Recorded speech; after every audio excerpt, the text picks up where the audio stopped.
કચ્છના ભુજમાં સંસ્કાર કોલેજ બહાર થયેલી વિદ્યાર્થીનીની હત્યાને લઈને હવે રોષ ફાટી નીકળ્યો છે। ત્યારે આવતીકાલે કચ્છની તમામ કોલેજો સ્વૈચ્છિક શિક્ષણ કાર્ય બંધ રાખી વિરોધ નોંધાવશે, જ્યારે બિન શૈક્ષણિક કાર્ય ચાલુ રહેશે।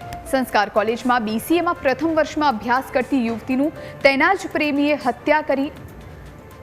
સાક્ષી વધુ અભ્યાસ કરવા માંગતી હતી, જ્યારે તેનો પ્રેમી મોહિત ઈચ્છતો હતો કે તે ભુજ છોડીને ગાંધીધામ જતી રહે, પરંતુ સાક્ષી માનવા તૈયાર નહોતી, જેથી મિત્રો સાથે મોહિત ભુજ આવ્યો અને સાક્ષી પર છરીથી હુમલો કરતા તેનું મોત થયું।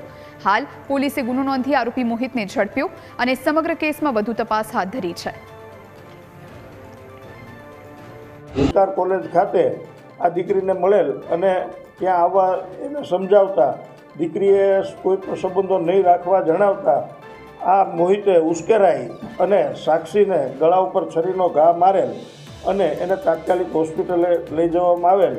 હાલ આ હત્યાની કોશિશનો ગુનો દાખલ કરવામાં આવેલ, જેમાં બેન સાક્ષીનું મોડી રાત્રે અવસાન થતાં ખૂનનો ગુનો દાખલ કરવામાં આવેલ છે અને આરોપીને આ કામે અટક કરવામાં આવેલ છે।